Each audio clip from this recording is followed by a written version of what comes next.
Get ready for Karnataka ಟೇಟ್ ಭಾಗ 18 ಕನ್ನಡ ವ್ಯಾಕರಣ ಸಿರಿಗನ್ನಡ 9ನೇ ತರಗತಿ ಅರ್ಥಗಳು ಸಮಾಸಗಳು ಎಲ್ಲ ಇದರಲ್ಲಿ ರಿಕವರಿ ಆಗ್ತದೆ. ಫಸ್ಟ್ ಪಾಠ ಜನಪದ ಕಲೆಗಳ ವೈಭವ, ಪದಗಳ ಅರ್ಥ.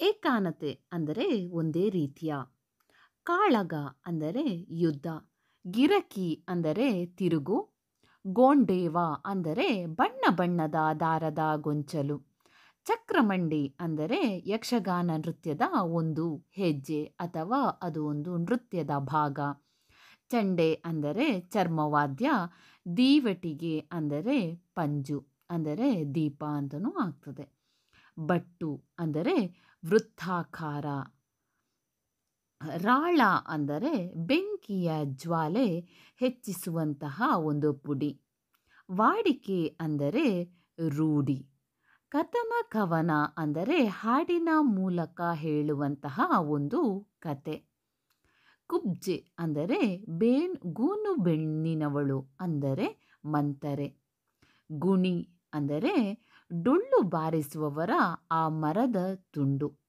ಚಾಪು ಅಂದರೆ ವರ್ಚಸ್ಸು, ನೇಪಥ್ಯ ಅಂದರೆ ತೆರೆಯ ಹಿಂದಿನ ಭಾಗ, ಮಂತ್ರಮುಗ್ಧ ಅಂದರೆ ಪರವಶ, ಹಾಸುಹೊಕ್ಕು ಅಂದರೆ ಆವರಿಸು, ಹೊನ್ನಾವಿಕೆ ಅಂದರೆ ಟಿಪ್ಪಣಿ, ದೇವರ ಗುಡ್ಡರು ದೇವರನ್ನ ಪಾರಂಪರ್ಯವಾಗಿ ಪೂಜಿಸುವ ಮನೆತನದವರು ಅಂತರ್ಥ. ಎಳ್ಳೆಲೆ ಹೆತ್ತಯ್ಯ ಏಳುಮಲೆಯ ಹೆತ್ತ ತಂದೆ, ಮಲೆ ಮಹದೇಶ್ವರ ಸ್ವಾಮಿಯು 7 ಮಲೆ ಬೆಟ್ಟಗಳ ಅಥವಾ 7 ಬೆಟ್ಟಗಳ ಮೇಲಿರುವಂತಹ ಮಹದೇಶ್ವರರು ಬೆಟ್ಟದಲ್ಲಿದ್ದಾನೆಂಬುದು ಭಕ್ತರ ನಂಬಿಕೆ. ಅದನ್ನು ಎಳ್ಳೆಲೆ ಹೆತ್ತಯ್ಯ ಅಥವಾ 7 ಮಲೆಯ ಹೆತ್ತ ತಂದೆ ಅಂತ ಯೋಚನೆ. ದಂಬಡಿ ಅಂದರೆ ಕಂಸಾಲೆಯವರು ಕತೆ ಹೇಳುವಾಗ ಹಿಮ್ಮೇಳದವರು ಬಾರಿಸುವ ವೃತ್ತಾಕಾರದ ಒಂದು ಚರ್ಮವಾದ್ಯ ಸಾಧನವಾಗಿದೆ. Please subscribe my channel to get the TET series of the science as well the maths. Now I started a Kannada Vyakarana. In the next continuation part, I going to explain the English, even the science and the maths. So please subscribe my channel and get the notification. ಜೋಳಿಗೆ ಅಂದರೆ ಕಾಣಿಕೆ ಪಡೆದ ದವಸ ಧಾನ್ಯಗಳನ್ನು ಹಾಕಿಕೊಳ್ಳಲು ಹೆಗಲಿಗೆ ನೇತು ಹಾಕಿಕೊಳ್ಳುವ ಒಂದು ಬಗೆಯ ಉದ್ದನೆಯ ಚೀಲ. ಜೋಳಿಗೆ ನೀವೆಲ್ಲರೂ ನೋಡಿರ್ತೀರ, ಹಿಂದಿನ ಕಾಲದವರು ಹೆಚ್ಚಿನವರು ಹಾಕ್ತಾ ಇರ್ತಾರೆ. ಅದು ಕಾಣಿಕೆ ಪಡೆದಂಥದ್ದನ್ನು ಹಾಕ್ಕೊಳ್ಳೋ ಒಂದು ಚೀಲ. ಜನಪದ ಮಹಾಕಾವ್ಯ ಮೌಖಿಕ ಸಾಹಿತ್ಯದ ಸುದೀರ್ಘ ಕಥನ, ಇದೆಲ್ಲರೂ ಗೊತ್ತಿರುವಂಥದ್ದು. ಗಗ್ಗರಿ ಅಂದರೆ ಡೊಳ್ಳು ಕುಣಿತದ ವಾದ್ಯಗಾರರು ಉಡುವ ಹಸಿರು ಇಲ್ಲವೇ ಕೆಂಪು ಬಣ್ಣದ ಬಹಳ ನೆರಿಗೆಯುಳ್ಳಂತಹ ಲಂಗತರನಾದಂತಹ ಒಂದು ಉಡುಗೆ. ಗಗ್ಗರಿ ಅಂತ ಹೇಳುವಂಥದ್ದು ಒಂದು ಉಡುಗೆ. ಒಡಪು ಅಂದರೆ ಇದು ಕರ್ನಾಟಕದ ವಿಶಿಷ್ಟ ಜನಪದ ಸಾಹಿತ್ಯದ ಪ್ರಕಾರ ಶ್ರಮಿಕ ವರ್ಗದವರು ಆಯಾಸವನ್ನು ಮರೆಯಲು, ನೆನಪಿನ ಶಕ್ತಿಯನ್ನು ಇಮ್ಮಡಿಗೊಳಿಸಲು, ಬೌದ್ಧಿಕ ಕೌಶಲವನ್ನು ಮರೆಯಲು ಬಳಸುವ ಚಾಣಕ್ಯ ನುಡಿಗಡನ. ಮದುವೆ ಮುಂಜಿಗಳಲ್ಲಿ ಮನರಂಜನೆಗಾಗಿ ಚಾಲ್ತಿ ಬಂದ ಪರಂಪರೆಯ ಸಂಪ್ರದಾಯ. ಮುಂದೆ ನಾವು ವೀರಗಾಸೆಯನ್ನು ನೀವು ಓದ್ಕೋಬೇಕು ಅಂದರೆ ಹೇಳಲಿಕ್ಕಾಗಲ್ಲ, ಸ್ವಲ್ಪ ಇದನ್ನು ಸ್ಟಾಪ್ ಮಾಡಿ ಅದನ್ನು ನೋಡ್ತಾ ಹೋಗಿ, ಸ್ವಲ್ಪ ಹೇಳ್ತಾ ಹೋಗ್ತೇನೆ ಅಷ್ಟೇ. ವೀರಗಾಸೆ ಅಂದರೆ ದಕ್ಷ ಬ್ರಹ್ಮ ತಾನು ಮಾಡಿದ ಯಾಗಕ್ಕೆ ಶಿವನೊಬ್ಬನನ್ನು ಬಿಟ್ಟು ಉಳಿದ ದೇವಾನುದೇವತೆಗಳನ್ನು ಆಹ್ವಾನಿಸುತ್ತಾನೆ. ತಂದೆ ಉದ್ದೇಶಪೂರ್ವಕವಾಗಿ ಗಂಡನನ್ನು ಅವಮಾನಿಸಿದ್ದಾರೆಂದು ಭಾವಿಸಿದ ದಾಕ್ಷಾಯಣಿ ಕೋಪಗೊಂಡು ನ್ಯಾಯ ಕೇಳುವುದಕ್ಕಾಗಿ ಗಂಡನ ಆಜ್ಞೆಯನ್ನು ಉಲ್ಲಂಘಿಸಿ ತಂದೆ ಬಳಿ ಬರುತ್ತಾರೆ. ಅಳಿಯನ ಮೇಲಿನ ಕೋಪದಿಂದ ಮಗಳೆಂದು ಮಮತೆಯನ್ನು ತೋರದ ದಕ್ಷ ಬ್ರಹ್ಮ ದಾಕ್ಷಾಯಣಿಯನ್ನು ಉದಾಸೀನದಿಂದ ನಡೆಸಿಕೊಳ್ಳಲಲ್ಲದೆ ಅವಳಿಗೆ ಅವಮಾನವನ್ನು ಮಾಡಿದನು. ಜನಪದ ಜನಾಂಗದ ಸಂಸ್ಕೃತಿ, ಬದುಕು, ಸಮಾಜದ ಒಟ್ಟಾರೆ ಸಹಜ ಕ್ರಿಯಾತ್ಮಕತೆಯೇ ಜನಪದ. ಸಾಮಾನ್ಯ ಜನತೆ ತಾವಾಡುವ ಭಾಷೆಯಲ್ಲಿ ಕಟ್ಟಿಕೊಂಡು ಉಳಿಸಿಕೊಡುವ ಸಾಹಿತ್ಯ ಸಂಪನ್ಮೂಲವೇ ಜನಪದ ಸಾಹಿತ್ಯ. ಇದು ಒಂದು ಮೌಖಿಕ ಪರಂಪರೆಯ ಅಭಿವ್ಯಕ್ತಿ ರೂಪ. ತಿಟ್ಟುಗಳು. ಯಕ್ಷಗಾನದಲ್ಲಿ 3 ತಟ್ಟುಗಳು.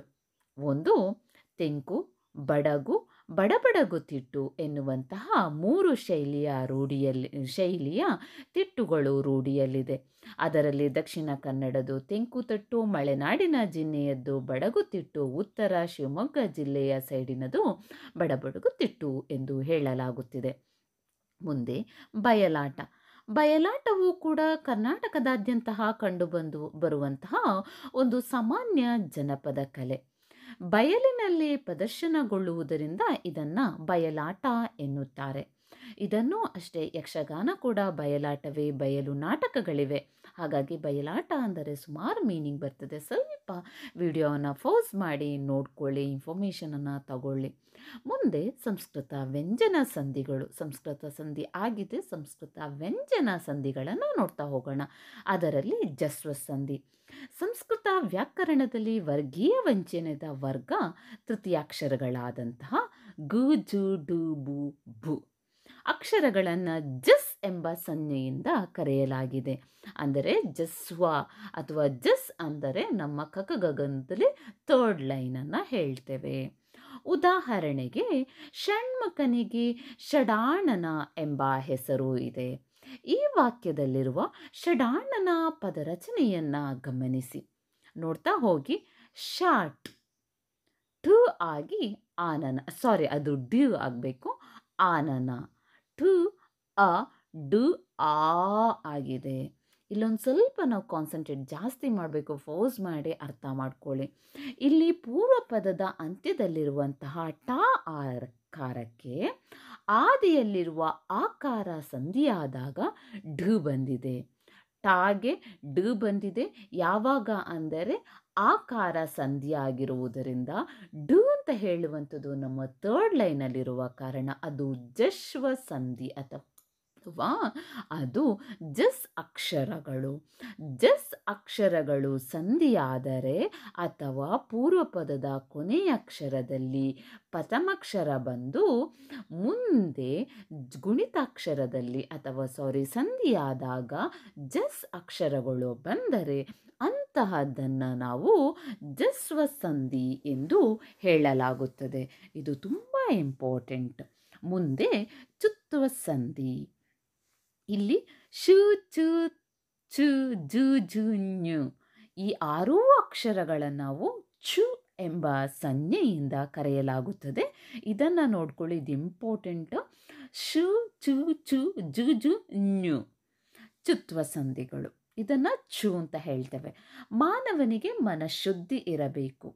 ಈ ವಾಕ್ಯದಲ್ಲಿರುವ ಪದವನ್ನು ನೋಡ್ತಾ ಹೋಗಿ. ಮನಃಶುದ್ಧಿ ಅಂದರೆ ಮನಸ್ಸು ಪ್ಲಸ್ ಸುದ್ದಿ. ಶು ಶು ಪ್ಲಸ್ ಓ, ಮನಸ್ಸು ಇದರಲ್ಲಿ ಓ ಬಂದಿದೆ, ಶು ಶು ಓ ಬಂದಿದೆ. ಸೊ ಮನಃಶುದ್ಧಿ ಅದು ಬಿಡಿಸಿ ಬರೀಲಿಕ್ಕೆ ನಮಗೆ ಗೊತ್ತಿರಲೇಬೇಕು. ಹಾಗಾಗಿ ಬಿಡಿಸಿ ಬರೆಯುವಂಥ ಎಲ್ಲ ವಿಷಯಗಳನ್ನು ನಾನು ನನ್ನ TET series, get ready TET series 1, 2, 3, 4ರವರೆಗೂ ಅದನ್ನು ಹಾಕ್ತಾ ಹೋಗಿದ್ದೇನೆ. ಆಲ್ಮೋಸ್ಟ್ ಬಂದಿದೆ ಬಿಡಿಸಿ ಬರೆಯುವುದು ಹೇಗೆ ಅಂತ. ಅದನ್ನೊಂದು ಸ್ವಲ್ಪ ನೋಡ್ಕೊಳ್ಳಿ. ಪೂರ್ವ ಪದದ ಅಂತ್ಯದಲ್ಲಿರುವ ಸಕಾರಕ್ಕೆ ಆದಿರುವ ಶಕಾರ ಸಂಬಂಧಿಸಿದ ಕಾರಣ ಇದು ಚುತ್ವ ಸಂಧಿಗಳಾಗಿದೆ. ಶಾಕಾರಕ್ಕೆ ಚಕಾರ ಬಂದರೆ ಚು, ಅಲ್ಲಿ ವರ್ಡೇ ಹೇಳ್ತದೆ ನೋಡಿ, ಚು ಬಂದಿರುವ ಕಾರಣ ಅದನ್ನು ಚುತ್ವ ಸಂಧಿ ಅಂತ ಹೇಳಲಾಗ್ತದೆ. ಸೂತ್ರವನ್ನು ಒಂದು ಕಡೆ ಬರೆದಿಟ್ಕೊಳ್ಳಿ. ನನ್ನ ಪ್ರತಿಯೊಂದು ಅಲಂಕಾರದಲ್ಲಿ ಸಂಧಿಗಳಲ್ಲಿ ಸೂತ್ರವನ್ನು ಕೊಟ್ಟಿದ್ದೇನೆ. ಸೂತ್ರವನ್ನು ಬರೆದಿಟ್ಟುಕೊಂಡು ಮತ್ತೆ ಅದನ್ನು ಗ್ರಾಪ್ಸ್ ಮಾಡಿ, ಇಲ್ಲ ಅಂದರೆ ಎಲ್ಲ ಓದಿ ಆಗಬೇಕಾದ್ರೆ ಕನ್ಫ್ಯೂಸ್ ಆಗ್ತದೆ.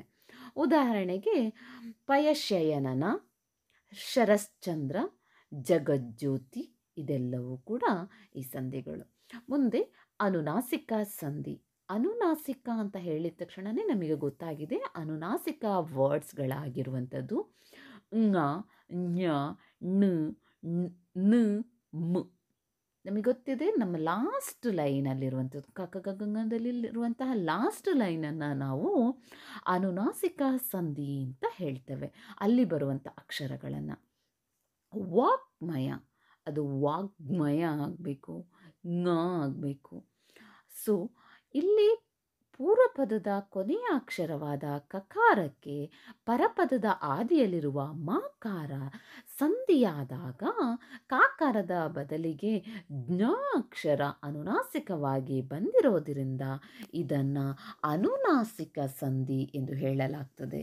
ಅನುನಾಸಿಕ ಸಂಧಿಯ ಸೂತ್ರ ಏನಂತ ಹೇಳಿದರೆ, ವರ್ಗದ ಪ್ರಥಮಾಕ್ಷರಗಳಿಗೆ ಯಾವುದೇ ಅನುನಾಸಿಕ ಅಕ್ಷರಗಳು ಪರವಾದರೂ ಅವುಗಳಿಗೆ, ಅಂದರೆ ವರ್ಗದ ಪ್ರಥಮಾಕ್ಷರಗಳಿಗೆ ಅದೇ ವರ್ಗದ ಅನುನಾಸಿಕ ಅಕ್ಷರಗಳು ಆದೇಶವಾಗಿ ಬಂದರೆ ಅದು ಅನುನಾಸಿಕ. ನೀವಿಷ್ಟೆಲ್ಲ ಯೋಚನೆ ಮಾಡೋ ಬದಲು ಅನುನಾಸಿಕ ಅಂದರೆ ನೀವಲ್ಲಿ ನೋಡ್ಬೋದು ङ ಞ ಣ ನ ಮ ಬರುವಂಥದ್ದು ಆಲ್ಮೋಸ್ಟ್ ङ ಮತ್ತು ಞ ಬಂತು ಅಂತಂದರೆ ಡೆಫಿನೆಟ್ಲಿ ಇಟ್ ಈಸ್ ಎ ಅನುನಾಸಿಕ ಸಂಧಿ ಆಗಿರ್ತದೆ. ಪಾಠ 6 ಅಧಿಕಾರ ಬರೆದವರು ಗಿರೀಶ್ ಕಾರ್ನಾಡ್. ಗಿರೀಶ್ನ ಕಾರ್ನಾಡ್ಗಳ ಕರತೆ ಪರಿಚಯ ತುಂಬ ಇಂಪಾರ್ಟೆಂಟ್, ಹಾಗಾಗಿ ನೀವೊಂದು ಸ್ವಲ್ಪ ಸ್ಟಾಪ್ ಮಾಡಿ ನೋಡ್ಕೊಂಡು ಹೋಗಿ. ಬಹುಭಾಷೆಗಳಲ್ಲಿ ಬಲ್ಲ ಹಿರಿಮೆಗೆ ಪಾತ್ರರಾಗಿರುವ ಗಿರೀಶ್ ಕಾರ್ನಾಡರು 1938 ಮೇ 19ರಂದು ಮಹಾರಾಷ್ಟ್ರದ ಮಥೇರಾದಲ್ಲಿ ಜನಿಸಿದವರು. ಫುಲ್ ಸ್ಟಾಪ್ ಮಾಡಿ ಒಂಚೂರು ಓದ್ಕೊಳ್ಳಿ. ಬರುವಂತಹದ್ದು ಪದಗಳ ಅರ್ಥ. ಪದಗಳ ಅರ್ಥ ಅನುಭವ ಅಂದರೆ ಅತೀಂದ್ರವಾದ ಅನುಭವ. ಅನುಭವಕ್ಕೂ ಅನುಭಾವಕ್ಕೂ ಡಿಫ್ರೆನ್ಸ್ ಸ್ವಲ್ಪ. ಅರಕಳಿ ಅಂದರೆ ಕೊರತೆ. ಅರಸೊತ್ತಿಗೆ ಅಂದರೆ ರಾಜಪ್ರಭುತ್ವ. ಅರಿವುಗೇಡಿ ಅಂದರೆ ತಿಳಿಗೇಡಿ. ಓಲಿಗದವರು ಅಂದರೆ ಸೇವಕರು. ಎಬಡ ಅಂದರೆ ದಡ್ಡ. ಓಜ್ಞೆ ಅಂದರೆ ಜವಾಬ್ದಾರಿ. ಕೊಟ್ಟಣ ಅಂದರೆ ಆಶ್ರಯ ಅಥವಾ ರಕ್ಷಣೆ. ದಿಗಂತ ಅಂದರೆ ದಿಕ್ಕಿನ ಕೊನೆ ಅಥವಾ ಅದನ್ನೇ ಕ್ಷಿತಿಜ ಅಂತಲೂ ಹೇಳ್ತಾರೆ. ನಶ್ವರ ಅಂದರೆ ನಾಶವಾಗತಕ್ಕದ್ದು, ಅಶಾಶ್ವತ ಅನ್ನುತ್ತಾರೆ. ಪರಾಕು ಅಂದರೆ ಹೊಗಳಿಕೆ. ಪ್ರಚೋದನೆ ಅಂದರೆ ಪ್ರೇರಣೆ. ಭಂಡಾರ ಅಂದರೆ ರಾಜನ ಬೊಕ್ಕಸ ಎಂದರ್ಥ. ಮಹಾಮಣಿ ಅಂದರೆ ಶರಣರು ಚರ್ಚೆಗೆ ಸೇರುತ್ತಿದ್ದಂತಹ ಸ್ಥಳ.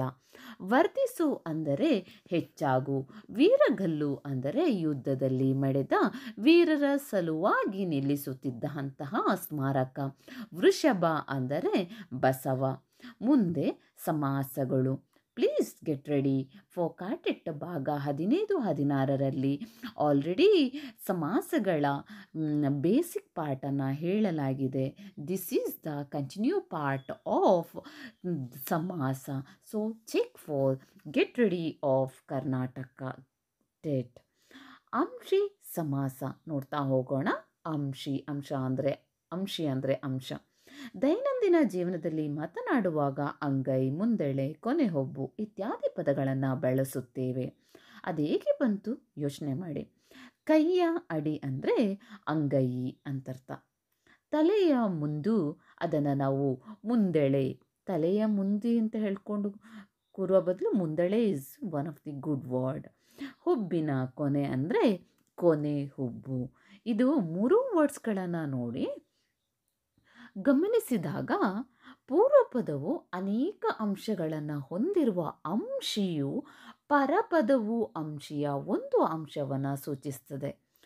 ಮುಂದೆ ತಲೆಯ ಮುಂದೆ ಅಥವಾ ಕೂದಲು ಇರುವಂಥದ್ದು. ಕೈಯ ಅಡಿಯನ್ನು ಅಂಗೈ ಅಂತ ಹೇಳುವಂಥದ್ದಿರ್ಬೋದು. ಇದೆಲ್ಲವೂ ಕೂಡ ಅಲ್ಲಿ ಕೂಡಿಸಿ ಬರಿಬೇಕಾದ್ರೆ ಇಲ್ಲದಿದ್ದರೂ ಕೂಡ ಮುಂದೆ ಚೇಂಜ್ ಆಗ್ತಾ ಹೋಗಿದೆ. ಅಂಗಾಲು, ಮುಂಗಾಲು, ಹಿಂದೆಳೆ, ಹಿಂದೆ ಇರುವಂಥ ಕೂದಲು, ಮುಂಬಾಗಿಲು, ಮುಂದಿರುವಂಥ ಬಾಗಿಲು. ಈ ಥರ ಸೂತ್ರವನ್ನು ನೋಡ್ತಾ ಹೋಗಿ. ಪೂರ್ವೋತ್ತರ ಪದಗಳು ಅಂಶಾಂಶಿಗಳು ಭಾವ ಸಂಬಂಧದಿಂದ ಸೇರಿ ಪೂರ್ವಪದದ ಅರ್ಥ ಪ್ರಧಾನವಾಗುಳ್ಳ ಸಮಾಸವೇ ಅಂಶಿ ಸಮಾಸ. ಈ ಸಮಾಸವನ್ನು ಅವ್ಯಯೀಭಾವ ಸಮಾಸವೆಂದಳು ಕರೆಯುತ್ತಾರೆ. ನಮಗೆಲ್ರಿಗೂ ಅಂಶಿ ಸಮಾಸ ಅಂತ ಗೊತ್ತಿರ್ತದೆ, ಆದರೆ ಟೆಟ್ ಅಥವಾ GPSTRಲ್ಲಿ ಸ್ವಲ್ಪ ನಮ್ಮನ್ನು ಯೋಚನೆ ಮಾಡುವಾಗೆ ಮಾಡುವಂಥದ್ದು ಅದಕ್ಕಿರುವ 2ನೇ ಹೆಸರುಗಳು. ಅವ್ಯಯೀಭಾವ ಸಮಾಸ ಅಂತ ನಾವು ಕರೆಯುವ ಕಾರಣ ಹಾಗೂ ಕೇಳುವ ಚಾನ್ಸಸ್ ಇದೆ. ಮುಂದೆ ದ್ವಂದ್ವ ಸಮಾಸ. ಕೆರೆಯು, ಕಟ್ಟೆಯು, ಬಾವಿಯು ಅದನ್ನು ಶಾರ್ಟ್ ಆಗಿ ಕೆರೆ, ಕಟ್ಟೆ, ಬಾವಿಗಳು ಅಂತ ಹೇಳ್ಬೋದು. ಆನೆಯು ಸಾರಿ ಅದು ಆನೆ ಆಗಬೇಕು. ಕುದುರೆಯು ಒಂಟೆಯು. ಆನೆ ಕುದುರೆ ಒಂಟೆಗಳು. ಗಿಡವು ಮರವು ಬಳ್ಳಿಯು. ಗಿಡ ಮರ ಬಳ್ಳಿಯು. ಇಲ್ಲಿ ಎರಡೂ ಇದ್ದಾಗ ಸ್ವಲ್ಪ ಸ್ವಲ್ಪ ಮೀನಿಂಗ್ಸ್ಗಳು ಚೇಂಜಸ್ ಇದೆ. ನೋಡ್ಕೊಳ್ಳಿ. ಕೆರೆಯು ಕಟ್ಟೆಯು ಎಲ್ಲೂ ಕೂಡ ಕೊಮ್ಮ ಹಾಕಿಲ್ಲ, ಅದನ್ನು ನೋಡ್ಕೊಳ್ಳಿ.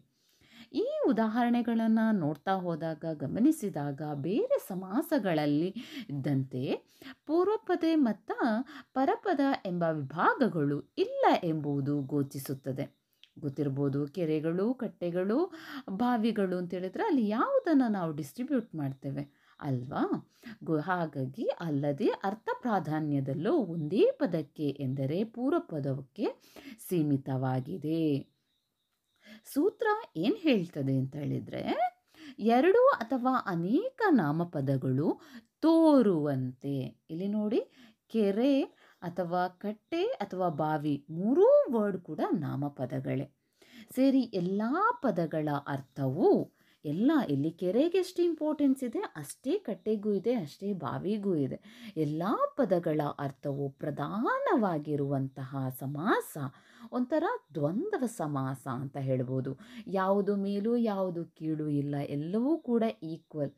ಗುಡುಗು ಸಿಡಿಲು ಮಿಂಚು, ಗಿರಿವನ ದುರ್ಗ ಎಲ್ಲವೂ ಒಂದು. ಸೂರ್ಯ ಚಂದ್ರ ನಕ್ಷತ್ರ ಎಲ್ಲವೂ ಒಂದೇ ವರ್ಡ್, ಸೇಮ್ ಕಂಟೆಂಟ್. ಮುಂದೆ ಬಹುವ್ರೀಹಿ ಸಮಾಸ. ಮೂರು ಕಣ್ಣು ಉಳ್ಳವನು ಅಂಥದ್ದಕ್ಕೆ ನಾವು ಮುಕ್ಕಣ್ಣ ಅಂತ ಹೇಳ್ತೇವೆ. ಮುಕ್ಕಣ್ಣ ಅಂದರೆ ಶಿವ. ಹನೆಯಲ್ಲಿ ಕಣ್ಣುಳ್ಳವನು ಹನೆಗಣ್ಣ ಅಥವಾ ಅವರು ಕೂಡ ಶಿವನೇ. ಈ ಪದದಲ್ಲಿ ಪೂರ್ವಪದದ ಅರ್ಥವಾಗಲಿ ಪರಪದದ ಅರ್ಥವಾಗಲಿ ಪ್ರಧಾನವಾಗಿಲ್ಲದೆ ಬೇರೊಂದು ಪದವಾದ ಶಿವ ಪದದ ಅರ್ಥವೇ ಪ್ರಧಾನವಾಗಿದೆ. ಸೂತ್ರ ಏನು ಹೇಳ್ತದೆ ಅಂತಾದರೆ, ಎರಡು ಅಥವಾ ಅನೇಕ ಪದಗಳು ಸೇರಿ ಸಮಾಸವಾದಾಗ ಬೇರೊಂದು ಅಂದರೆ ಅನ್ಯ ಪದ, ಈಗ ಮುಕ್ಕಣ್ಣ ಅಥವಾ ಹನೆಗಣ್ಣ ಅಂತ ಹೇಳುವಂಥ ಅನ್ಯ ಪದವು ಅರ್ಥವು ಪ್ರಧಾನವಾಗಿರುವಂತಹ ಸಮಾಸವೇ ಬಹುವ್ರೀಹಿ. ಅಲ್ಲಿ ನಿಮಗೆ ಗೊತ್ತಿದೆ, ಮುಕ್ಕಣ್ಣ ಅಂದರೂ ಕೂಡ ಶಿವನೇ, ಹಣೆಗಣ್ಣ ಅಂದರೂ ಶಿವನೇ, ಲಾಸ್ಟಿಗೆ ಹೈಲೈಟ್ ಆಗುವಂಥದ್ದು ಶಿವ ಅಂತ ಹೇಳುವಂಥ ವರ್ಡ್. ಹಾಗಾಗಿ ಉದಾಹರಣೆ ನೋಡ್ತಾ ಹೋಗೋಣ.